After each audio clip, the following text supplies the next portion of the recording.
Hello everyone, मैं हूं पूनम और आप सभी का स्वागत है आपके अपने चैनल द परफेक्ट टेबल में। तो आज मैं आपके लिए लेकर आई हूँ बहुत ही सिंपल और यूनिक स्टाइल में सैलड डेकोरेशन के आइडियाज। तो आज हम दो तरह के सैलड डेकोरेशन बनाएंगे, वो भी बहुत ही कम समय में और वो भी घर में रखे वेजिटेबल्स के साथ। तो सबसे पहले हम यहाँ पर ले लेते हैं एक खीरा यानी कि कुकुम्बर। कुकुम्बर को हम धोकर साफ कर ले लेंगे और इसके छिलकों को हम इस तरह से पील कर निकाल लेंगे। इन छिलकों को हमें फेंकना नहीं है, हम इससे डिजाइन बनाकर तैयार करेंगे। साथ ही में सबसे पहले हम खीरे के साइड के पार्ट्स को निकाल देंगे और इसको पतले पतले स्लाइसेस के अंदर कट कर ले लेंगे। हमें स्लाइसेस ना ज्यादा मोटे रखना है ना ज्यादा पतले रखना है। अब एक एक स्लाइस हाथ में लेकर हम इस तरह से इसके दो पार्ट कर लेंगे। सभी स्लाइसेस को हमें इस तरह से दो पार्ट में कट कर तैयार कर लेना है। तो यहाँ पर सारी तैयारी हो चुकी है। तो अब हम इन स्लाइसेस को साइड में रख कर ले लेते हैं इन कुकुम्बर के छिलकों को और एक एक कर हम इस छिलकों के इस तरह से पतले पतले डंडिया बनाकर तैयार कर लेंगे। तो चलिए, यहाँ पर हमारी सारी तैयारी हो चुकी है। तो फटाफट से अब हम इससे डेकोरेशन करना स्टार्ट कर देते हैं। तो यहाँ पर एक प्लेट के अंदर मैंने इस तरह से कुकुम्बर के स्लाइसेस को रखकर फ्लावर बनाकर तैयार किया है।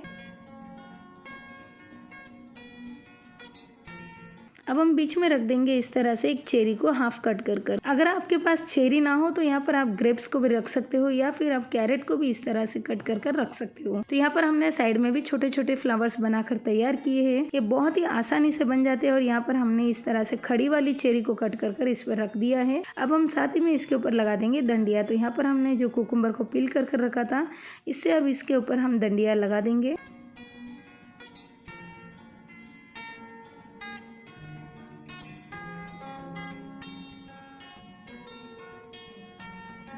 यहाँ पर हमने और भी डंडिया ले लिया और इस तरह से हम नीचे इसके बॉटम पर लगा देंगे। ये जैसे कि हमने यहाँ पर ग्रास का लुक दे दिया है। तो यहाँ पर हमारा फ्लावर और ग्रास बनकर तैयार है। तो यहाँ पर हम और भी छोटे छोटे फ्लावर्स बनाकर तैयार करेंगे। तो अब हम ले लेते हैं कुछ और डंडिया और इस तरह से साइड में रखकर हम इससे छोटे वाले फ्लावर्स बनाकर तैयार करेंगे।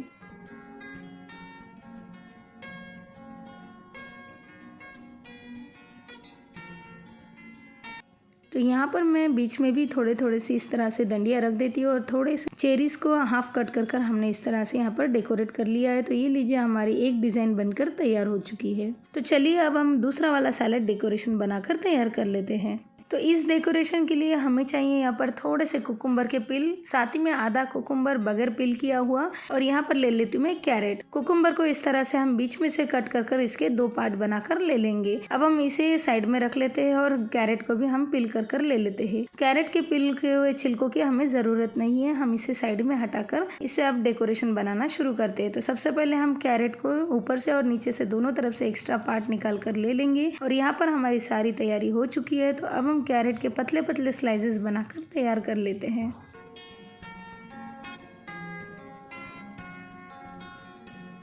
अब हम साथ ही में कुकुम्बर के भी पतले स्लाइसेस बनाकर तैयार कर लेंगे।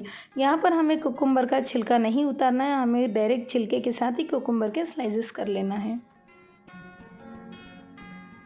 तो अब हम यहाँ पर कैरेट के फ्लावर्स बनाकर तैयार करेंगे। तो उसके लिए मैंने कैरेट के एक स्लाइस को चॉपिंग बोर्ड के ऊपर ले लिया और इसे इस तरह से घर के रखे चाकू से हम ट्रायंगल बनाकर तैयार करेंगे। यहाँ पर ट्रायंगल शेप में हमें कैरेट को कट कर लेना है और बहुत ही प्यारा सा ये फ्लावर बनकर तैयार हो जाएगा। तो यहाँ देखिए, इस तरह से सारे फ्लावर्स हमें बनाकर तैयार कर लेना है।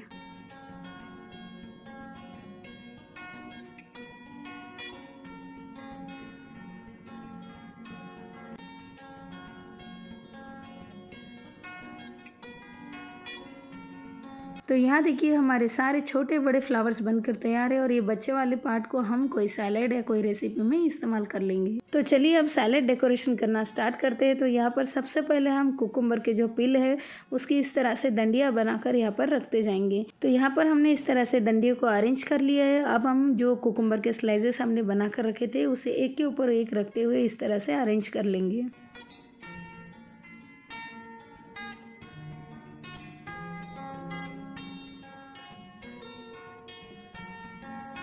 तो चलिए, अब हम इस कैरेट वाले फ्लावर्स को भी इस डंडी के ऊपर रख लेंगे और इसे डेकोरेट कर लेंगे।